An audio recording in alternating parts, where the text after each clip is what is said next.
¿Cómo están? Muy buenas tardes. Bienvenidos a su programa Hablando Derecho. Como siempre, un gusto verlos. Recuerden que este programa es del Tribunal Superior de Justicia, junto con Radio y Televisión de Hidalgo, quienes hacen esta colaboración para que ustedes, sus familias, cualquier persona que nos esté viendo, pues sepan de estos conceptos de derecho, qué pasa en muchos asuntos ahora con nuevos operadores de justicia, los jueces, ahora cuánta cantidad de situaciones tenemos nuevas en nuestro sistema jurídico.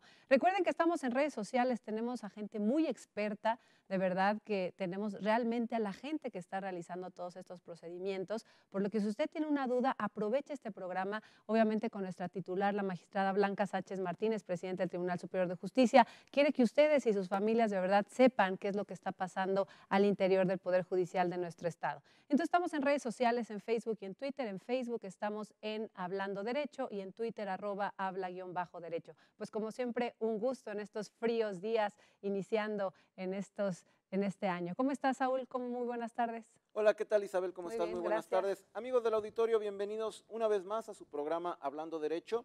Como mi compañera lo ha dicho, el esfuerzo del Tribunal Superior de Justicia y de Radio y Televisión de Hidalgo. Hoy vamos a platicar de un tema que resulta muy interesante porque implica el cuidar, el proteger, el seguir protegiendo los derechos fundamentales de los menores, de las niñas, niños y adolescentes, pero dentro del ámbito jurisdiccional. Hoy vamos a hablar de la participación de la infancia en los procesos familiares, en los juicios familiares. Así que amigos, no le cambie, este es su programa Hablando Derecho.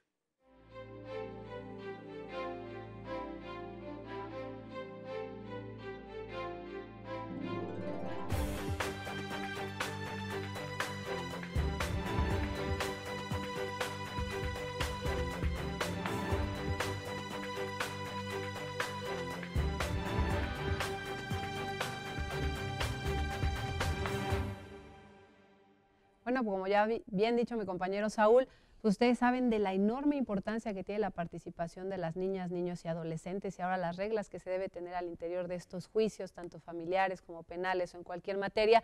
Y para eso tenemos a una experta en el mismo, quien ha estudiado realmente acerca de esto, y es la maestra Marisol López Barrera, quien es jueza segundo mercantil de Pachuca. Y como bien le digo, ojalá ocupen las redes sociales para que puedan hacerle muchas preguntas a nuestra invitada. ¿Cómo estás, Marisol? Bienvenida. Es un gusto. Es un gusto que nos acompañes. Muchísimas gracias, maestra Isabel, maestro Ferman, por esta amable invitación. Segura estoy que el tema que vamos a tocar el día de hoy va a ser de gran importancia y seguramente va a ayudar a que el público en general conozca justamente lo que se está realizando en el tribunal y la manera en la cual se están protegiendo los derechos de los niños, niñas y adolescentes en los juzgados del estado de Hidalgo. No, perfecto, pues bienvenida. ¿Cómo ves a nuestra invitada, Saúl? Un gusto, porque además es una experta, no se vayan con la finta, es titular actualmente de un juzgado de especialidad mercantil, pero muchos años de una gran, vasta experiencia atendiendo asuntos de menores, principalmente en el ámbito familiar, y sin duda le va a ser de interés. Para que usted, amigo, inicie con este tema, una introducción al tema, vamos a esta cápsula para ver de qué vamos a hablar.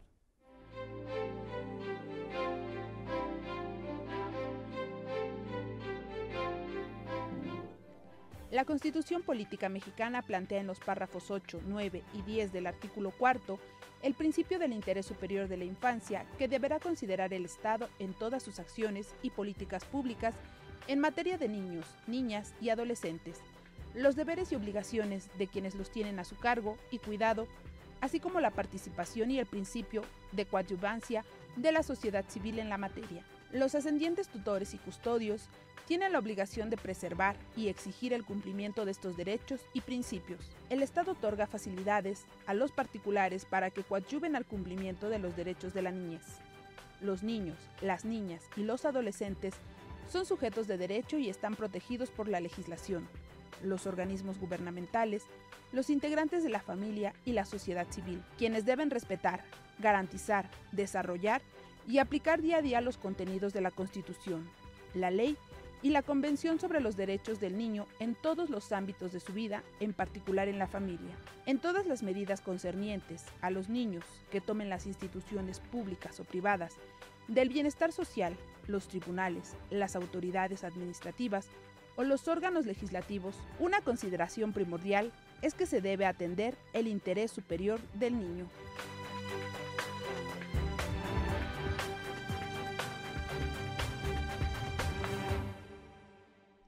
pues ya vamos a entrar en este tema tan interesante que es esta participación, en este caso de la infancia en los juicios familiares. Y bueno, ya de por sí un conflicto es bastante difícil y luego tener que ver con los niños y los niños tener que ir a un proceso jurisdiccional donde están los jueces, donde hay una cuestión de formalismos, pues es muy interesante saber cuáles son los derechos, cuáles son las obligaciones también de los papás y sobre todo a nosotros como operadores lo que nos corresponde. Y por eso pues tenemos aquí a la maestra Marisol. Maestra Marisol, ¿de qué se trata este derecho, esta participación de niñas, niños y adolescentes dentro de un proceso jurisdiccional? Bien, como usted lo acaba de referir, efectivamente, hay diversas ocasiones en las cuales los conflictos entre la familia derivan en que necesariamente los niños y adolescentes se vean afectados por esos conflictos, por esos problemas que se dan al interior de las familias. En estos casos, cuando no existe acuerdo entre las personas involucradas, en este caso los representantes de estos niños, los padres, los abuelos en determinado momento, es que acuden ante la autoridad jurisdiccional para dilucidar el conflicto, lo que implica que cuando un niño está involucrado, conforme a la legislación vigente, conforme a los tratados internacionales que nuestro país ha firmado, el artículo 12 principalmente de la Convención sobre los Derechos del Niño nos habla de que los pequeños tienen el derecho a participar en estos procesos jurisdiccionales vertiendo su opinión. Esto es, ellos tienen el derecho a que se les escuche por parte del órgano jurisdiccional, el derecho a opinar, el derecho a indicar qué es lo que ellos necesitan. Y de eso se trata justamente la participación. La participación, de hecho, es un principio rector de los derechos del niño, niñas y adolescentes. Decíamos, la Convención sobre los Derechos del Niño fue firmada por nuestro país en 1989, fue ratificada por el Senado en 1990, y es justamente este tratado internacional el que da un parteaguas en la forma de concebir a la niñez, en la forma en que concebimos a los niños. Antes de esta convención, a los niños se les percibía en una situación irregular. ¿Qué significa esto? Que el Estado los protegía porque se consideraba que tenían, digamos, una capacidad disminuida, que no tenían la posibilidad de participar en los procesos jurisdiccionales, y menos aún de opinar. Esa prerrogativa, digamos, se le daba a los padres, se les daba a las personas que detentaban su guarda y custodia o su patria potestad.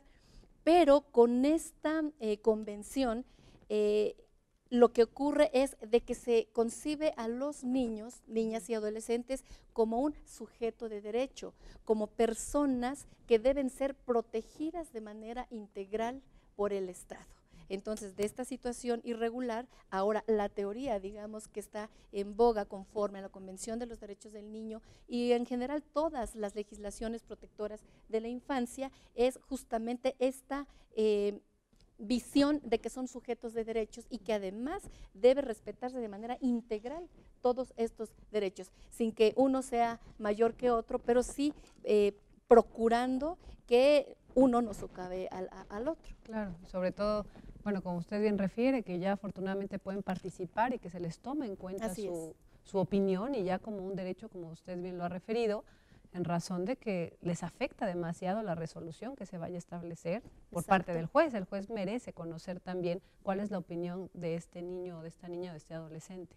Sobre todo porque son los adultos quienes normalmente llevan a la litis de la jurisdiccional, digamos, cuáles son los hechos que permean en una situación familiar determinada, pero siempre la visión, siempre la perspectiva es del adulto. Exacto. Entonces, con este principio rector de los derechos de los niños, se pretende que ahora la visión también sea desde la perspectiva justamente de los pequeños, que ellos, de acuerdo a su madurez, de acuerdo a, digamos, a su estado de cognición, porque son tres cuestiones básicas que de acuerdo también al protocolo de actuación en donde se encuentran involucrados derechos de menores que se tienen que tomar en consideración. Primero, su cognición, esto es, ¿cuál es el grado de aprendizaje, de facultades que ellos tienen para poder percibir su entorno? también tiene que verificarse cuál es su estado, cuál es su madurez. No es lo mismo un niño que viene al juzgado a participar, un niño de 4 años, Claro. ¿no?, que incluso su lenguaje verbal es incipiente, a un adolescente, por ejemplo, que tiene 12, 13 años.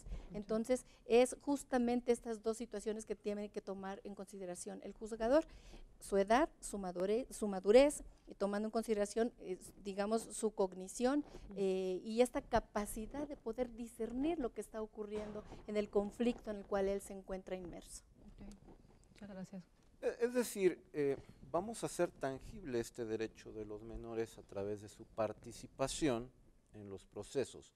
Y como usted lo refirió, esta participación implica que sean escuchados. ¿En qué procesos pueden intervenir los menores? ¿En qué, algunos ejemplos de procedimientos en los que los niños puedan o deban, en su caso, participar? Bien, tratándose de los juicios familiares, preponderantemente los niños deben participar cuando se deciden cuestiones de su custodia. Esto es, cuando una pareja, sea casada o no, toma la decisión de separarse, pues obviamente, y cuando tiene hijos, pues los niños definitivamente van a resentir esa separación. Entonces, lo que ocurre ahí es de que para poder decidir en qué lugar estará el niño, esto es con el padre o con la madre, es necesario escuchar qué opinión le merece al pequeño. Ok, nos quedamos con esta pregunta para que nos siga platicando al respecto. Maestra, Con amigos, gusto. no le cambie, si ya se dieron cuenta, es una buena oportunidad de saber acerca de los derechos de los niños dentro de un proceso judicial. No le cambie, estamos en su programa Hablando Derecho.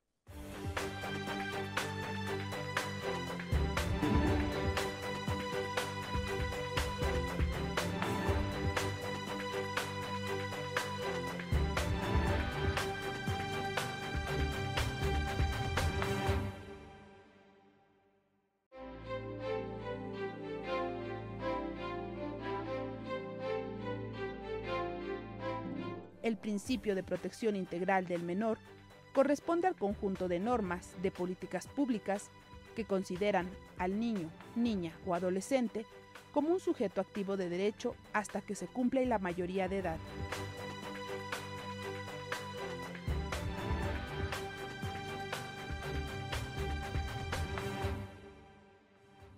Regresamos nuevamente a su programa Hablando Derecho. Recuerden que estamos en redes sociales, en Facebook y en Twitter. En Facebook en Hablando Derecho y en Twitter @habla_derecho, para que aprovechen a nuestros invitados. Realmente ellos podrán contestarles de manera muy efectiva de alguna duda que ustedes pudieran tener en un procedimiento donde se tengan que ver involucrados nuestros niños, niñas y adolescentes. Por eso nuestro tema, la participación de la infancia en los juicios familiares. Entonces estamos aquí con la maestra, pero es que aquí pusieron otra cosa, la maestra Marisol López Barrera, quien es jueza segunda mercantil de Pachuca. Bueno, nos estaba platicando un poquito dentro de los procedimientos que podían estar nuestros niños, niñas y adolescentes. ¿Cuáles eran estos ejemplos donde podían ellos estar involucrados? Y bien nos estaba estableciendo en el bloque anterior el enorme derecho que tienen nuestros niñas, niñas y adolescentes a participar dentro de los juicios y al ser escuchados. Entonces, en eso estábamos platicando un poquito para entrar en contexto, y nos estaba refiriendo a algunos ejemplos dentro de los que pudieran estar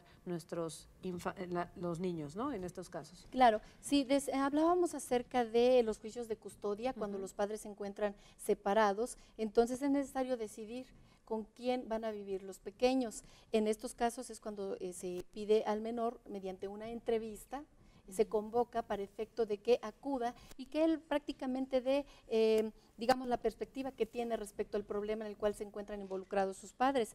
También cuando se tratan de aquellos casos en donde se solicita por parte de uno de los padres, que ya no viven juntos, la suspensión de la patria potestad, porque no se dan alimentos, o en los casos de pérdida, cuando se indica que el niño está sufriendo maltrato o abuso de algún tipo físico, sexual o incluso emocional por parte del padre. Entonces uno de ellos solicita que el que está realizando estos actos que denostan al pequeño no tenga esa capacidad de representar a su pequeño hijo. En esos casos se le pide la opinión al niño para que nos diga, primero, efectivamente está sufriendo esos maltratos, porque muchas veces las personas en su demanda indican ciertos hechos que deben estar probados. Pero bueno, finalmente los jueces tomamos, digamos, medidas provisionales a priori, esto es únicamente sabiendo los hechos de la demanda. Justamente cuando se presenta una demanda de esta naturaleza, es cuando se toman varias medidas provisionales, pero además es un extra, un plus el hecho de que el juzgador solicite una entrevista directamente con el menor de edad para poder escuchar cuál es la situación en la cual él considera que, o de qué manera se le puede apoyar o de qué manera el juzgador puede ayudar, porque uno de los objetivos del principio del interés superior del menor es justamente que los juzgadores hagamos todo aquello posible para beneficio de los niños, incluso el poder, la facultad de solicitar un cúmulo de pruebas que normalmente o probablemente las partes no traigan al juicio, pero los jueces tenemos la obligación de oficiosamente recabar esos medios probatorios. Y bueno, la entrevista en particular suele ser un elemento muy valioso que permite al juzgador dimensionar cuál es,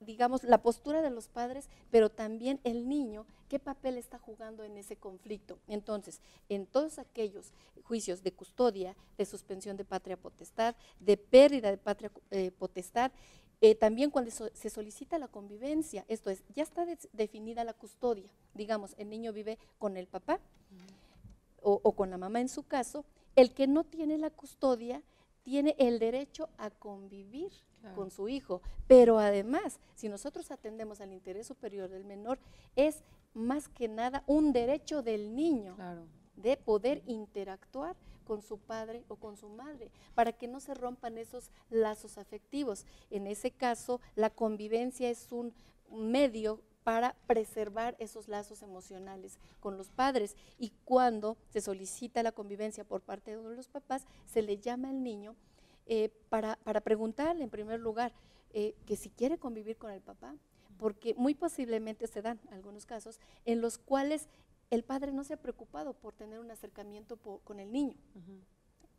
Es hasta que demandan, por ejemplo, la pensión alimenticia, en que el papá, como una reacción, o la mamá también se da el caso, contrademanda, digamos, la convivencia con el menor, cuando en muchas ocasiones, no en todos los casos afortunadamente, ni siquiera se ha preocupado de mantener ese vínculo con su hijo. Entonces, decíamos custodia, suspensión de patria potestad, pérdida de patria potestad, en los casos de convivencia, también en algunas ocasiones cuando están separados los padres y el niño tiene alguna oportunidad de salir a un país extranjero. Sí, claro. Entonces es muy necesario recabar la autorización por parte de un juez para que el padre que no tiene la custodia no tenga ningún problema con las autoridades migratorias en el momento que el niño visita otro país. En este caso, por ejemplo, hemos tenido asuntos en los que los padres solicitan justamente esta autorización porque el niño va a tener una oportunidad académica, el aprendizaje de un lenguaje extranjero o quizás una actividad de tipo académico, de tipo un torneo, por ejemplo, de algún tipo de deporte. En este caso, digamos, iniciamos con el principio de buena fe, que debe privar en la actividad jurisdiccional. Los padres nos dicen que está ocurriendo o que hay la posibilidad de que ocurra el evento de la participación del niño en un deporte en otro país. Pero en el momento en que se le solicita al niño que venga, muchas veces nos hemos llevado, digamos, la sorpresa de que en realidad, digamos, el trasfondo de esa solicitud no es propiamente que el niño participe en alguna actividad de esa naturaleza, sino que el padre, por ejemplo, ya le ha prometido al niño que se van a ir a vivir a otro país extranjero para estar lejos del padre o de la madre. Entonces, esa entrevista con el niño nos pone de repente el contexto de lo que está ocurriendo, cosas que a lo mejor los padres no nos dicen, pero que el niño sí alcanza a percibir y a dimensionar. O sea, en su, digamos, en su transparencia, en la forma en que vierte los hechos, pues realmente le dan al juzgador otra perspectiva del asunto que se trata. Muy bien. Maestra, conforme a lo que usted nos ha platicado, esta intervención del menor implica entonces respetar una serie de derechos, de principios que deben de regir en todo procedimiento, precisamente para preservar los derechos de los menores. ¿Qué principios generales son los que deben de observarse en los procedimientos familiares en los que los menores deban de tener intervención? Sí, bien, el principio del que ya se ha mencionado aquí, el más importante, bueno, no el más importante, digamos que el principio sobre el cual o alrededor del cual giran los demás principios. El interés superior del menor, que implica que se debe realizar una interpretación jurídica de carácter integral de los derechos del niño, niña y adolescente, con el propósito de justamente a realizar aquello que más le beneficie al menor.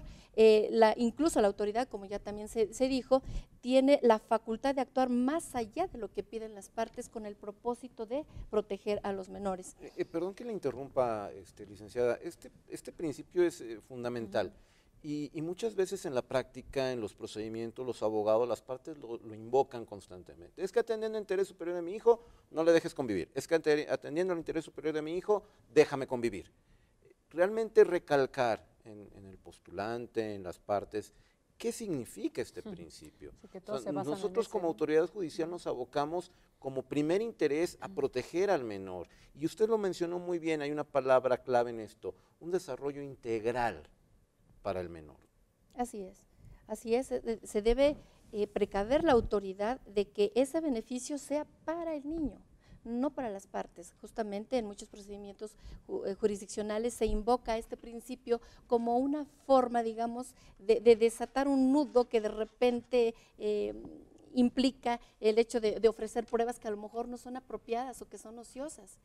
Y en ocasiones se piensa, bueno, si yo invoco el principio del interés superior al menor, esa prueba me va a ser admitida, pero no, aquí la perspectiva que debe tener el asesor jurídico es, esa prueba beneficia al niño, de alguna manera va a aportar de manera positiva al procedimiento. Entonces esa valoración, esa interpretación jurídica integral es la que se debe, es lo que implica este principio.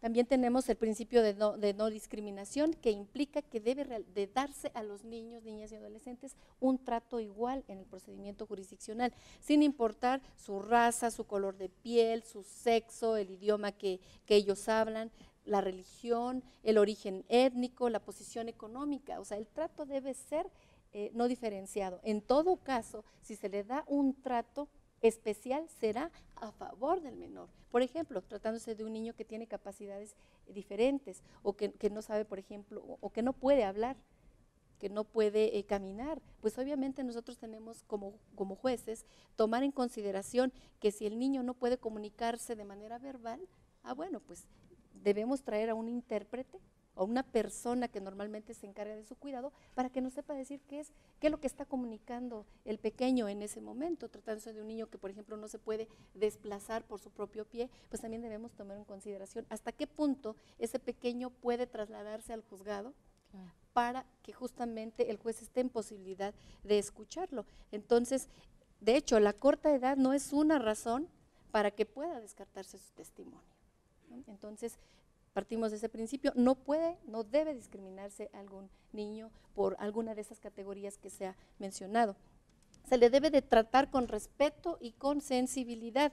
Debemos tomar en cuenta como juzgadores cuáles son sus necesidades inmediatas, cuáles son sus necesidades especiales, para efecto de pues darle el mejor trato posible en un procedimiento. De por sí, el hecho de que un niño acuda a un juzgado ya le es gravoso, sí, claro. Le implica temor, le implica inseguridad, le implica falta de certeza, porque no sabe realmente lo que va a ocurrir en ese lugar. A nosotros los adultos nos impacta. Sí, cuando somos convocados a participar en un procedimiento de esa naturaleza.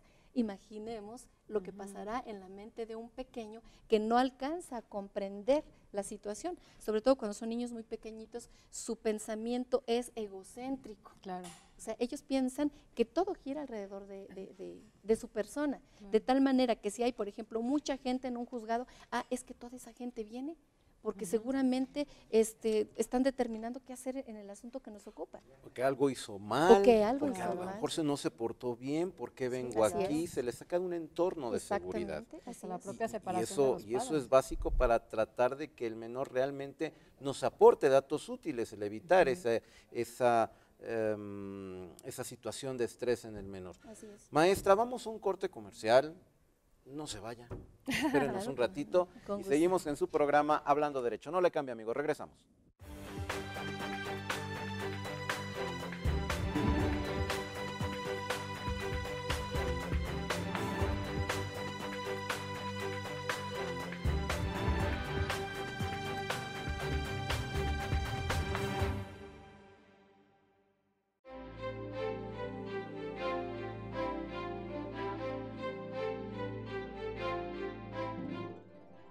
El principio del interés superior del niño lleva implícito su obligación, cumplimiento en la toma de todas las decisiones relativas a los niños, las niñas y adolescentes, quienes tienen prioridad, preferencia, consideración y atención absoluta en la protección y la garantía de sus derechos humanos.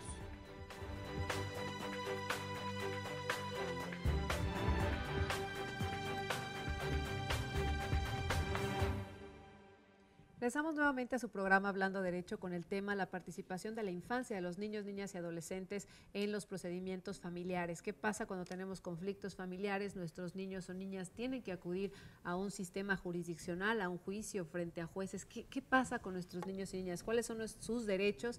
Y sobre todo a veces como padres, pues si no estamos en un divorcio, pensamos que es mi derecho como mamá el que no vea al papá y es totalmente ajeno, como bien lo está diciendo nuestra maestra Marisol López Barrera, quien es jueza segundo de lo mercantil de Pachuca, pero por muchos años estuvo en materia familiar. Y bueno, a veces como estos conflictos familiares, nuestras emociones de verdad nos rebasan y efectivamente empezamos a utilizar a nuestros niños como si fueran un instrumento. Y para ello, pues hemos estado platicando aquí perfectamente, como usted lo ha referido, respecto a los principios. Hay derechos, principios que deben de tener nuestros niños, y llamando al interés superior del menor, que bueno, se utiliza mucho, como bien decía también el maestro Saúl, pero también a veces es mal utilizado porque no lo aterrizamos como debe de ser y simplemente lo mencionamos, pero no estamos obteniendo ningún beneficio para los menores. Entonces nos estaba platicando respecto a los principios y sobre todo también vamos a platicar en este bloque, bueno, ¿qué pasa también? Pues a veces el niño que está con alguno de los padres, que no está efectivamente en guardia y custodia del otro, pues se siente influenciado o vas a decir esto en juicio. Entonces, ¿qué pasa también cuando un niño va a determinar algo frente a un juez o una jueza y qué valor tiene? Pero bueno, estábamos platicando un poquito de los principios y nos pudiera referir, maestra, ¿qué otros principios están involucrados? Claro que sí, a propósito del comentario que usted acaba de realizar, efectivamente, en muchas ocasiones los niños tienen un conflicto de lealtad. Exacto. Respecto de sus padres, porque a los dos los aman. Exacto. Y en el momento de que ellos acuden ante una autoridad jurisdiccional, pues no quieren quedar mal con ninguno de ellos, Sí, ¿no? Porque los dos les son difícil. figuras muy significativas. Entonces, este conflicto de lealtad les puede provocar un estrés psicológico porque tienen que ir a declarar necesariamente y decir lo que está ocurriendo en el seno de su hogar. Por eso es muy importante que el juez de lo familiar justamente lleve a cabo ese principio de la no revictimización, que implica de que no propicie que el niño tenga que estar rememorando estos hechos de manera continua, porque recordemos que cada vez que un niño recuerda, le duele, como si fuera el mismo momento en el que ocurrió el evento que le afligió, que le causó angustia. Entonces debemos evitar que esta rememoración de los hechos sea en un ambiente muy formal, muy distante, evitar que sean interrogatorios repetidos, que existan demoras prolongadas en el momento que se le va a tomar su opinión o bien su declaración, y sobre todo cuando existe algún problema de maltrato con sus padres o con alguna otra persona que se encuentra o que fue su custodio en determinado momento, es muy importante que no se le ponga en ese predicamento de estar frente a su agresor. Claro. Es importante que se tomen las medidas para que el niño no esté viendo a esa persona que en determinado momento le causó un daño, porque se va a aumentar el estrés y va a aumentar un estado emocional pues que le va a ir desgastando al propio pequeño. Se debe limitar entonces también la injerencia en la vida privada de los niños y adolescentes. Su participación en los procesos jurisdiccionales debe ser al mínimo necesario para reunión de pruebas.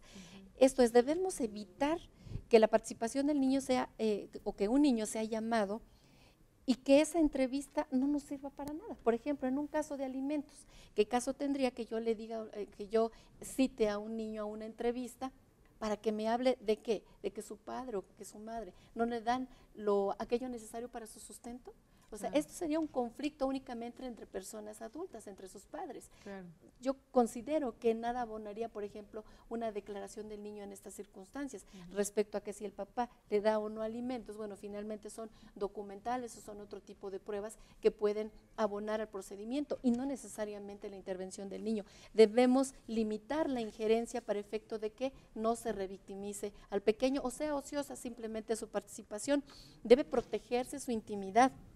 Primero, esto se logra restringiendo la información que permita identificar al niño o adolescente en un proceso jurisdiccional. ¿De qué manera? En primer lugar, pues en las actas, por ejemplo, que se levantan cuando ocurre un niño a una entrevista, debe evitar ponerse el nombre completo.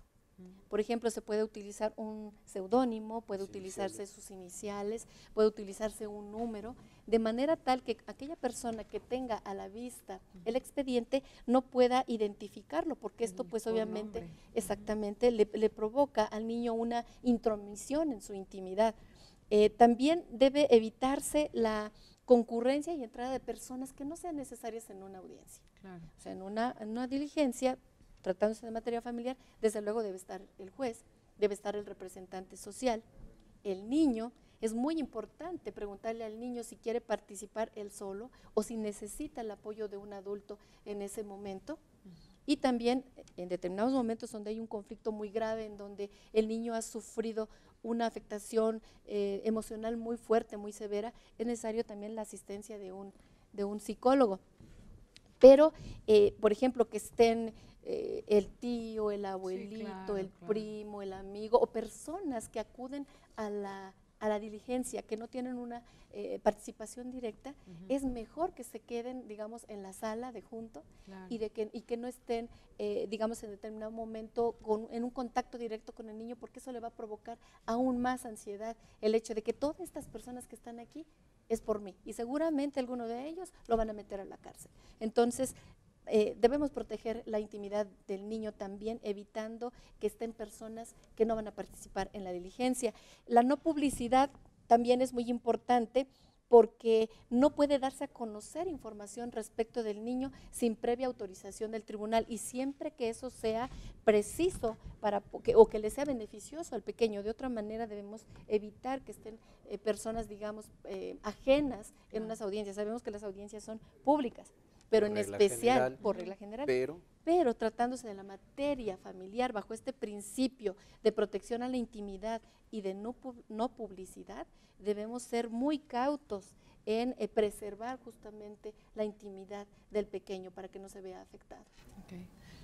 En esos protocolos, perdón, nada más para contextualizar en los principios, que los jueces y las juezas se basan, ¿tienen específico qué tipo de preguntas pueden utilizar? Digo, para evitar, ¿con quién te quieres ir? ¿Con mamá o con papá? Digo, hay gente con más sensibilidad, me queda claro, yo creo que todos en general, ¿no? Tenemos a lo mejor menos o mayor sensibilidad para acercarnos a un niño, o que estemos a lo mejor mediante una pregunta, que no, mi intención no es revictimizarlo, como bien dicen los principios, pero estoy revictimizando, ¿y qué pasó? ¿Y qué sucedió? Y el niño viviendo ese hecho.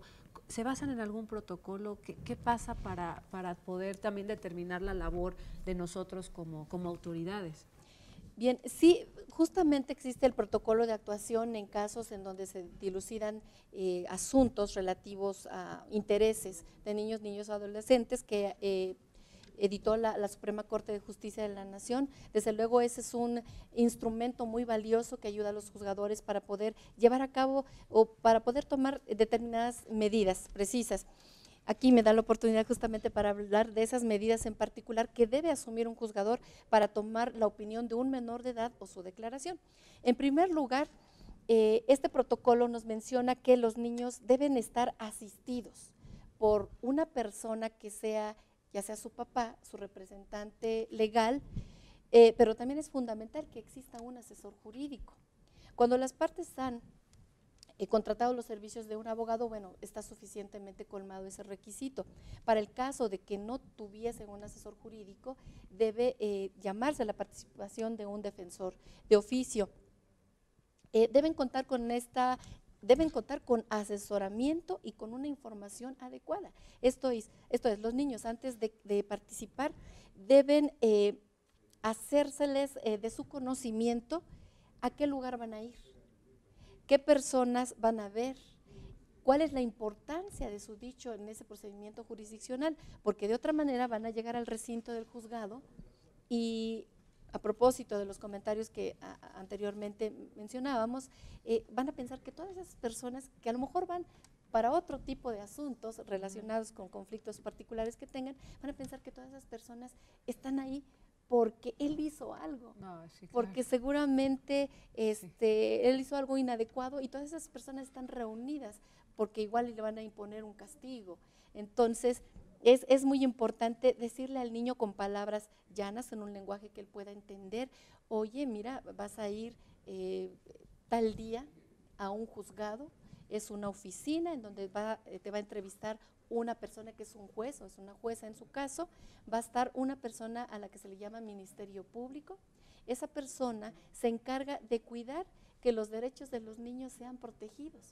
Y ahí va a haber personas adultas que van a participar para efecto de que tú puedas mencionar lo que está ocurriendo, cómo te sientes respecto de la situación en la que tú estás, qué piensas de cómo te trata tu papá, de cómo te trata tu mamá, qué te gustaría que ocurriera. En fin, este tipo digamos, de información que se le proporciona al pequeño le permite ir dimensionando, le permite ir adquiriendo un clima de confianza y de seguridad para efecto de que cuando participe, pues ya no le sea desconocido el ambiente en el cual va a llegar.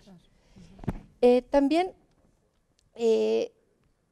cuando llega al juzgado, la oficina en la cual se le toma su declaración idealmente debe ser un lugar apropiado. El protocolo nos habla de que debe ser un lugar suficientemente iluminado, ventilado, en donde no tenga contacto con las personas que están involucradas, personas adultas que están involucradas en el conflicto, sobre todo cuando ha sido el niño sujeto de maltrato. Es importante que no tenga ese contacto directo con su agresor, pero los juzgadores tenemos que trabajar con lo que hay. Claro. Realmente en ocasiones algunos juzgados familiares probablemente no cuentan con esta infraestructura. Lo que hacemos en determinado momento los juzgadores es, pues llamarlos a la oficina del juez, que es, digamos, un lugar un poco más privado y no en los pasillos en donde están las oficinas de los secretarios de acuerdos. En ocasiones no podemos lamentablemente colmar esta situación porque pues a veces tenemos que señalar, o tienen que señalar los jueces familiares hasta 6 audiencias en un día. Y 3 en una secretaría, 3 en otra secretaría, porque si no se hace de esa manera, en lugar de que yo ponga la diligencia a 1 mes, la voy a poner a 6 meses. Claro. O a 7 meses. Entonces debemos ser creativos, debemos tratar de cumplir en la mayor cabalidad posible estos principios. A veces la infraestructura no nos los permite, pero el hecho de traer al niño a hablar, digamos, en el privado del juez, ayuda muchísimo a que no tenga ese contacto visual con sus agresores o quienes él considera que no lo han cuidado debidamente. Debe propiciarse la tranquilidad del niño. Decíamos, idealmente debe estar en un lugar en donde no haya gente que haya acudido por otros trámites.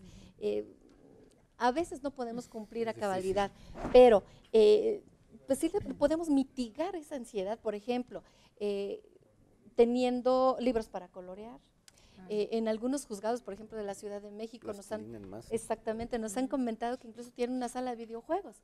Me encantaría que pudiéramos proporcionarles a los niños esa digamos, prerrogativa, pero pues lamentablemente a veces no es posible. Pero se les puede tener pelotas de goma, incluso la goma les permite quitar ansiedad, pues, ¿no? Exactamente, quitar un poquito de ansiedad. La plastilina también sirve mucho, los libros para colorear.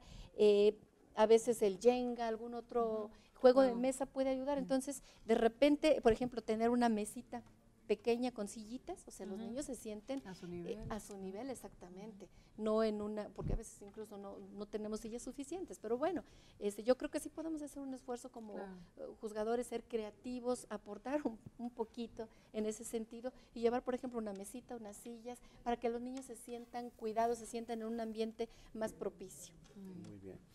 Pues amigos, si ustedes se dan cuenta, no es cualquier cosa el tener a los niños ahí en un juzgado resolviendo precisamente los problemas de los que ellos son parte. Regresamos al siguiente corte para continuar con este interesante tema.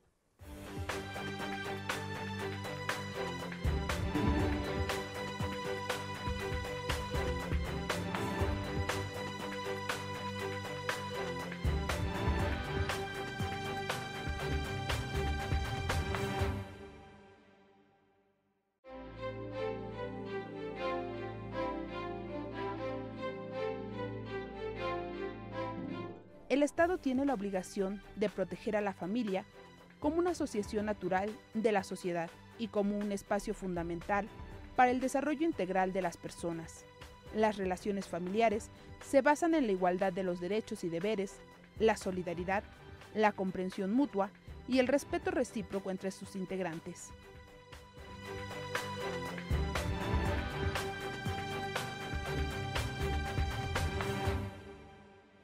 Regresamos nuevamente a su programa Hablando Derecho y estamos con un tema que es la participación de la infancia en los procesos familiares. ¿Qué pasa cuando los niños y niñas o adolescentes tienen que acudir a un juicio para determinar alguna situación que la que están viviendo?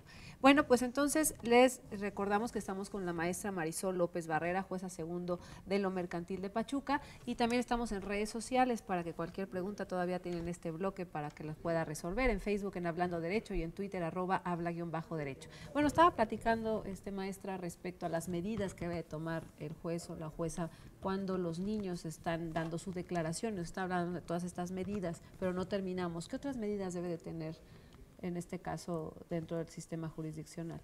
Bien, una vez que ha llegado el momento en que el niño debe vertir su opinión o platicar con el juzgador, primero el juez tiene que cerciorarse que haya sido suficientemente informado de la razón por la cual acude ante el juzgado. Si bien los asesores jurídicos, los abogados hacen una labor muy importante, porque ellos son los que de primera mano, digamos, le platican al niño e informan a sus asesorados la manera en que va a participar, es importante que el juez a su vez refrende esta situación e informe suficientemente al niño del motivo de su presencia, de la importancia que tiene su colaboración en el asunto, de hacerle saber que hay personas adultas que están dispuestas a ayudarlo, a colaborar para que él esté en, digamos, en los mejores términos posibles dentro de su familia. Es importante reforzarle que no hay respuestas correctas o incorrectas, porque un niño cuando acude ante una diligencia de esta naturaleza tiene miedo a equivocarse. Claro. Entonces, a veces los prepararon con demasiado tiempo. Yo creo que también ustedes ven reflejado un lenguaje de adulto, ¿no? Claro, hay niños que, por ejemplo, sin que antes de que el juez le haga cualquier pregunta, le dice, es que mi mamá me pega, o es que mi papá me pegó con el cinturón, y no se le ha hecho ninguna pregunta. Entonces a uno ya puede precaverse de que es un discurso introyectado al pequeño en ese momento. Es muy importante que se le den al niño mensajes desculpabilizantes, porque decíamos, por su pensamiento egocéntrico o concreto, piensa que él hizo algo malo y por eso está participando en ese juzgado. Entonces, si lo vemos sumamente ansioso o preocupado, pues incluso podemos solicitar la presencia de un psicólogo, que bueno, también eso es un gran tema respecto a que el protocolo exige el hecho de que un psicólogo esté presente en toda esta clase de diligencias, pero atendiendo a la experiencia, atendiendo, pues decíamos, a la infraestructura, al elemento humano que a veces no contamos con ello, pues uno como juez va sopesando en qué casos debe participar o es preciso que esté un psicólogo o no. Para ello es importante que los jueces estén preparados, que sean sensibles, que conozcan la psicología infantil para efecto de que puedan discernir hasta qué punto deben proteger a los niños en una situación de estrés o de ansiedad. El niño, decíamos, debe estar asistido por una persona de su confianza, por sus padres, por su asesor jurídico, por una persona que les signifique, digamos, cuidado, protección, que él se sienta exactamente seguro con su compañía, porque de esta manera, pues obviamente va a poder él expresarse más libremente. Hay ocasiones que los niños le dicen al juez, ¿saben qué? No quiero que esté mi papá ni mi mamá. Claro, yo quiero platicar únicamente con usted, porque justamente lo que usted mencionaba, maestra, a veces es un discurso que ya está preparado. Entonces el pequeño no tiene esa libertad de vertir su narrativa libre. En el desarrollo de la entrevista, el juzgador debe cerciorarse si el niño necesita o no un intérprete, que no propiamente va a ser respecto al idioma, no, claro, sino que a lo mejor cuando se trata de un niño muy chiquitito de 2 años, pues a lo mejor dice palabras, digamos, incompletas, o perdónenme por lenguaje coloquial, o mochas, ¿no? Lengua de trapo.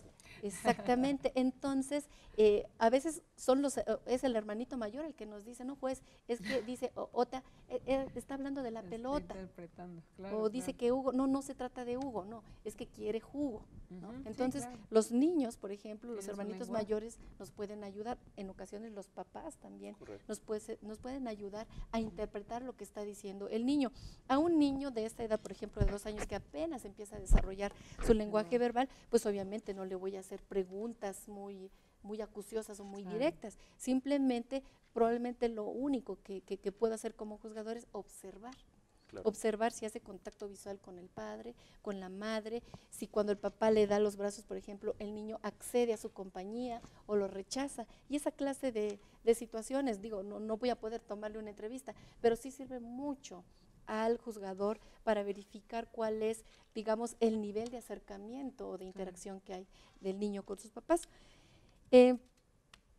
Es muy importante escuchar con atención al niño, con respeto, dándole tiempo a explayarse, en este caso la narración, digamos, abierta, es muy importante. No limitándolo. Exactamente, no limitándolos, porque uno de los principios también es el no establecer un interrogatorio muy rigorista. Claro. Debemos ser un poquito más abiertos, hacerle preguntas que no impliquen arrojarle culpabilidad a los niños. Por ejemplo, tratándose de un asunto en el que el niño sufrió una afectación de tipo, digamos, sexual. Hay muchas veces que se han encontrado declaraciones en los que el interlocutor le dice, bueno, ¿y tú por qué no pediste ayuda? O sea, un Bueno. pequeño que está solo en su casa con un adulto que abusa de él sexualmente, estará en posibilidad de solicitar ayuda. Ay, Dios mío, Entonces, claro que no. si por ejemplo uno como juzgador no tiene esa Sí, sensibilidad no se pone de verificar que una pregunta de esa naturaleza ya en automático Ujú. está descalificando el niño, le está arrojando la Sí, culpa. como- Te exactamente. pasó esto porque no pediste ayuda. O como la Claro. pregunta clásica que referíamos en el sentido de ¿con quién te gustaría estar? Así es. Claro. ¿Con no, quién te no. gustaría vivir? ¿Con tu mamá, tu papá? Eso es terrible. Así Sí, es. por Colocar al supuesto. niño entre la espada o la Así es, pared, sí, a claro. obligarle a una disyuntiva que le afecta en sus sentimientos porque debe lealtad a ambos progenitores. Efectivamente. Y por último, bueno, pues debe valorarse el dicho infantil, debe hacerse tomando en cuenta sus derechos, considerar su grado de desarrollo, verificar si existen contradicciones, ver esta situación a la luz de criterios de credibilidad. Esto es, al niño se le debe empoderar diciéndole de inicio, te creo. Te creo, porque si yo empiezo a descalificar con preguntas, ¿de veras? ¿Me estás diciendo la verdad? O sea, automáticamente el niño ya no le va a tener confianza en la persona que le está preguntando, porque va a decir, este no me cree. Entonces, ¿de qué sirve que yo siga narrando si finalmente esta persona que me está preguntando no está pendiente de lo que yo estoy diciendo? No me cree en una palabra. Maestra, ¿qué peso e importancia tiene la opinión del menor de edad en un procedimiento judicial? Bueno, ¿por qué vamos a hacer traer a un niño? Realmente, ¿cuál es el peso de esa declaración? Sí, es una pregunta toral, porque efectivamente el dicho o la opinión de un niño es muy importante, pero ojo, no determinante. Es necesario precisarlo porque muchas veces en los procedimientos familiares las partes tienen la idea de que los jueces traemos a los niños para que los niños nos digan qué quieren. Decidan. Exacto, ¿no? Los Y niños aparte lo decidan y no influenciados les que pueden podemos estar así es, también. no les podemos arrojar a los niños una responsabilidad de esa naturaleza. Muchas veces los adultos no estamos preparados para decidir si somos los mejores padres, si estamos actuando de manera correcta respecto a su educación y disciplina, ¿cómo vamos a poder arrojarle una responsabilidad de esa naturaleza a un niño? Entonces, se le escucha con respeto, con consideración, atendiendo a criterios de credibilidad, pero sí ser muy puntuales en que finalmente va a prevalecer la opinión que tenga el juez respecto a esa valoración integral de pruebas que se va a realizar, atendiendo a pruebas psicológicas, atendiendo a lo que dijeron los testigos, atendiendo al propio dicho de las partes en sus correspondientes escritos de demanda y contestación. Debe atenderse, por supuesto, el principio toral del interés superior del menor, y ello implica que debe tomarse en consideración un principio que está muy en boga y que se llama el de la autonomía progresiva. ¿Esto qué significa? Que el juzgador debe tomar en consideración si el niño, en el momento que está opinando o que está decidiendo respecto a algún punto en particular, tiene los conocimientos, tiene las facultades, la comprensión suficiente de su entorno. Ya hablábamos del desarrollo cognitivo, también el desarrollo moral es muy importante. Esto es, el niño tiene capacidad de saber que algo es bueno o que es malo, porque a lo mejor él piensa que algo para él es bueno quedarse con la mamá, cuando todo el bagaje de pruebas reporta todo lo contrario. Ay, pues el tiempo voló, desgraciadamente, porque este tema de verdad es prioritario y de verdad que ojalá nosotros como padres, ¿no? Los que decidimos ser padres o mamás de niños, niñas, adolescentes, que realmente tengamos también esta responsabilidad de que inclusive vamos a disolver nuestro vínculo, pues que efectivamente sea de la mejor manera posible para que nuestros hijos puedan tener una cuestión emocional pacífica. Pues muchísimas gracias, José Marisol. Como siempre, un gusto, Saúl. Un gusto. Querida Isabel, gracias maestra. Encantada. Gracias a ustedes amigos por su presencia. Este fue su programa Hablando de Derecho. Muy buenas tardes.